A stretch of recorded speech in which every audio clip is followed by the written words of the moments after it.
Nous continuons notre livre d'Isaïe. Deux petites remarques sur ces premiers chapitres d'Isaïe. Deux petites remarques, de petites interrogations sur lesquelles les exégètes se sont cassés les dents. D'abord, les oracles ne semblent pas être dans l'ordre chronologique. Alors, on va pas refaire toute l'histoire de tel roi qui correspond à tel oracle pour voir ce qui a été déplacé et ce qui n'a pas été déplacé, mais de manière manifeste, il y a eu un travail de compilation pour mettre les oracles dans un autre ordre. Oui, mais lequel? Pourquoi l'avoir fait? Deuxième interrogation, normalement, un livre prophétique, ça commence par un appel à la vocation. C'est ce qu'on avait eu dans le livre de Jérémie, et c'est ce que vous aurez plus tard dans le livre d'Ézéchiel. Et là, on commence pas par vous dire la vocation d'Isaïe, on commence directement par des oracles qui prophétisent la fin du monde. Pourquoi? Les exégètes se sont cassés les dents sur ces deux interrogations, jusqu'à ce que l'un d'entre eux trouve la réponse. C'est très simple.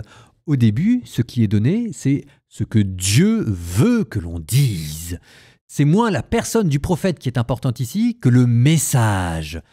Et je dis ça, ça veut dire des choses très particulières. Avec Jérémie, on avait vu que c'était la personne du prophète qui était importante. Enfin, vous avez vu toutes les tribulations que Jérémie a endurées. Isaïe, on ne connaît pas grand-chose de sa vie, c'est le message qui est important. Donc, dans les premiers chapitres, Dieu commence par établir la ligne éditoriale de tout le livre d'Isaïe. Voilà ce dont il va être question dans tout ce livre. Et après, on parlera du prophète Isaïe. Donc, on continue.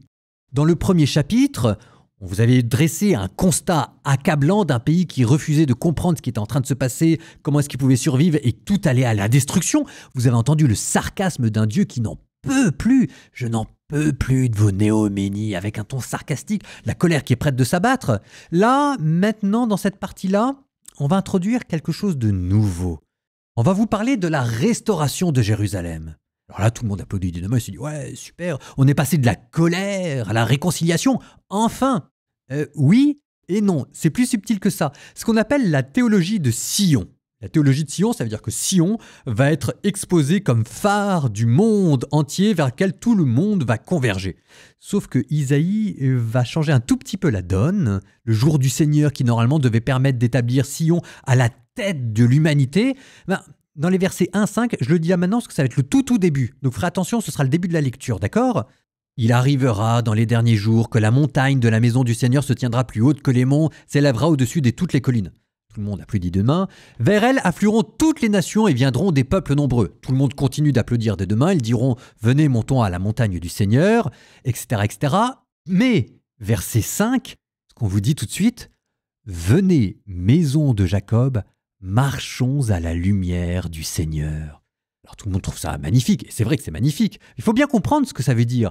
Venez, maison de Jacob, marchons à la lumière du Seigneur. Ça veut dire ici que la maison de Jacob, c'est-à-dire le peuple juif, est reléguée au rang des nations. Ça devient une nation parmi les autres qui doit converger, retourner, affluer vers Jérusalem. Vous voyez le petit changement ? Et d'ailleurs, juste après, le verset 6 vous dira « Oui, tu as délaissé ton peuple, la maison de Jacob, car ils sont remplis des superstitions de l'Orient. Ils exercent la divination comme les Philistins. Ils applaudissent aux pratiques étrangères. » Sous-entendu, la nation juive est devenue une nation exactement comme les autres. Et si elle veut être sauvée, elle doit faire comme toutes les autres nations, elle doit se remettre à rechercher Dieu, elle doit se remettre à pratiquer et à suivre les lois, et elle aussi, parmi toutes les nations, convergera vers Jérusalem. Jérusalem qui lui sera peut-être redonnée, mais vous voyez quand même, on est descendu du piédestal. Donc ça, c'est les versets 1-5, et puis ensuite, tout le reste de la lecture d'aujourd'hui va développer ce thème. On va repartir à Jérusalem qui, au lieu d'être un phare pour les nations, s'était rempli d'idoles comme les nations, d'un peuple arrogant, du jour du Seigneur où tout va s'effondrer, et puis ensuite d'un reste purifié, et puis Dieu qui va replanter une présence protectrice. 3 chapitres, Isaïe chapitre 2, chapitre 3, chapitre 4.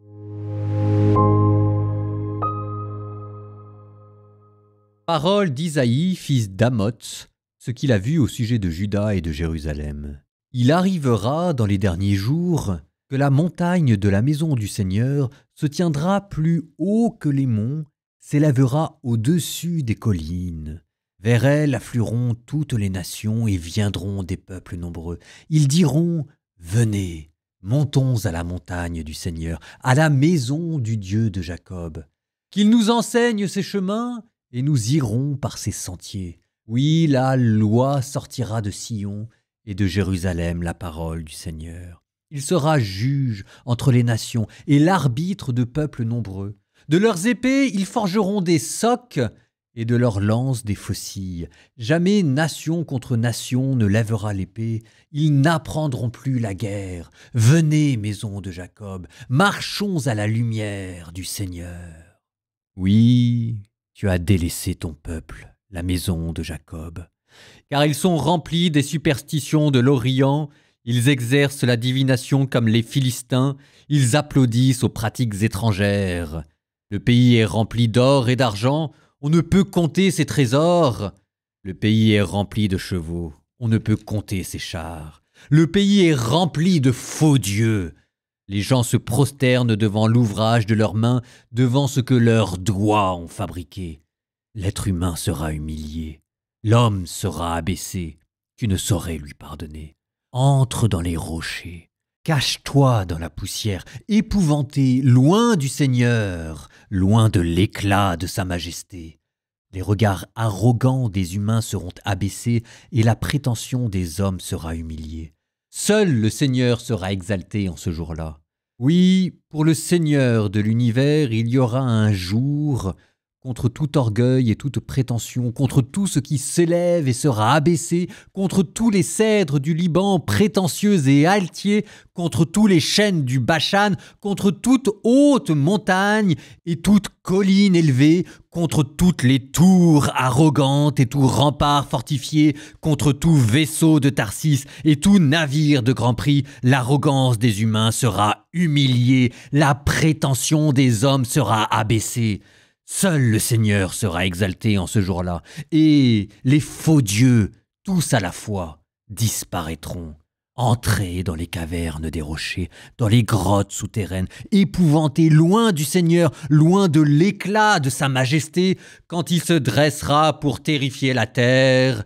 Ce jour-là, les hommes jetteront les faux dieux d'or et d'argent qu'ils s'étaient fabriqués pour les adorer. Ils les jetteront aux taupes et aux chauves-souris, et eux, ils entreront dans les creux des rochers et dans les fentes des falaises, épouvantés, loin du Seigneur, loin de l'éclat de sa majesté, quand il se dressera pour terrifier la terre. Cessez de vous appuyer sur l'être humain. Sa vie tient à un souffle, et quelle est sa valeur?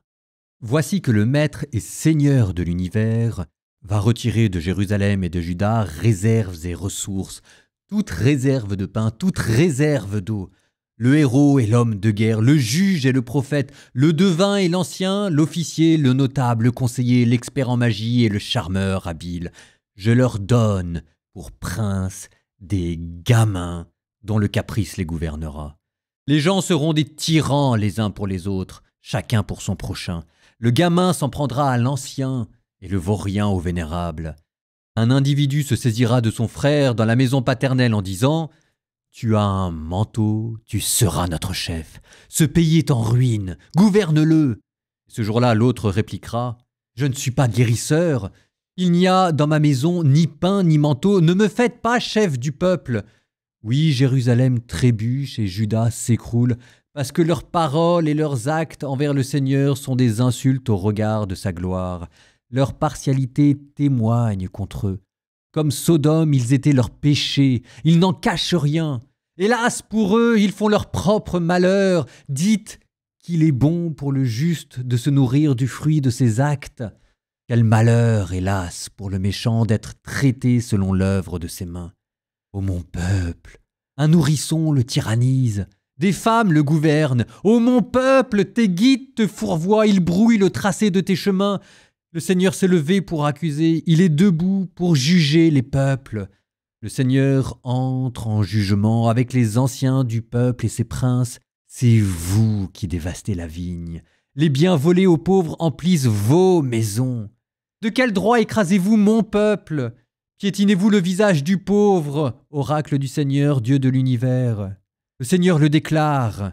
Parce que les filles de Sion sont orgueilleuses, parce qu'elles marchent la poitrine haute et les yeux provoquants, qu'elles avancent à petits pas en faisant sonner les anneaux de leurs pieds, le Seigneur rendra chauve le crâne des filles de Sion.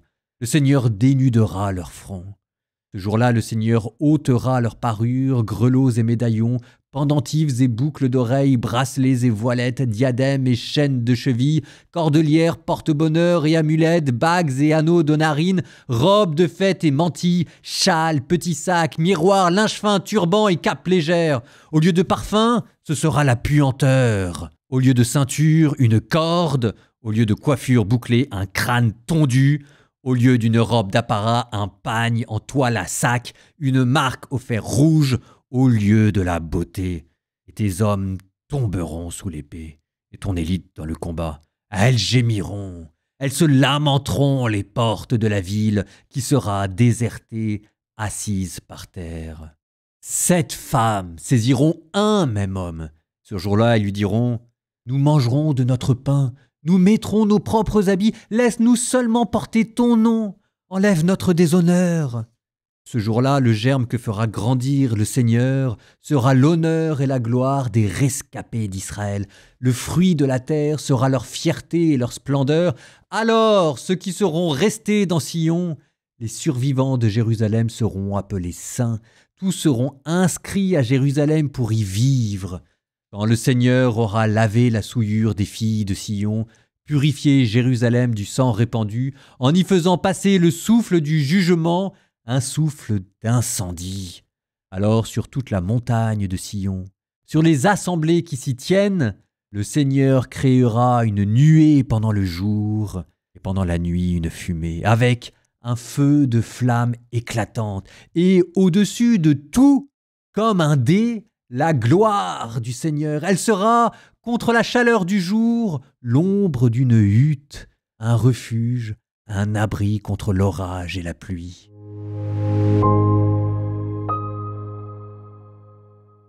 Avant de nous tourner vers la prière, je ne peux pas m'empêcher d'attirer votre attention sur un ou deux versets. D'abord, ces versets hallucinants contre les coquettes de Jérusalem. Le Seigneur rendra chauve le crâne des filles de Sion. Ce jour-là, le Seigneur ôtera leurs parures, grelots et médaillons, pendentifs et boucles d'oreilles, bracelets et voilettes. C'est une manière que Dieu a se moquer et de l'orgueil humain et de cette haute aristocratie de Jérusalem qui se complaît dans un luxe insouciant pendant que les pauvres sont en train de mourir de misère au coin de la rue. Et à travers cette image, c'est aussi Dieu qui épure son alliance. L'homme, la femme, c'est Dieu, son peuple, l'époux, l'épouse. C'est cette même image de l'alliance qu'on retrouvait juste à la fin qui était cachée sous un symbole, le symbole du dé, D-A-I-S. Parce que normalement, on se marie sous un dé. Et ça vous donnait ces phrases, quand le Seigneur aura purifié la souillure des filles de Sion, purifié Jérusalem, alors au-dessus de tout, comme un dé, la gloire du Seigneur. Quand je vous disais que c'était une querelle de couple ce livre, allez, nous nous tournons vers la prière. Au nom du Père et du Fils et du Saint-Esprit, Amen. Seigneur, c'est toi l'époux de mon âme, c'est toi l'époux de l'Église. Purifie-moi de mon orgueil, purifie-moi de mes fausses richesses. Seigneur, fais-moi revenir à toi, que je fasse partie de ces nations qui un jour convergeront vers la Jérusalem céleste. Seigneur, prends pitié de moi, et si, pour que tu prennes pitié de moi, il faut que tu m'attrapes, Seigneur, attrape-moi.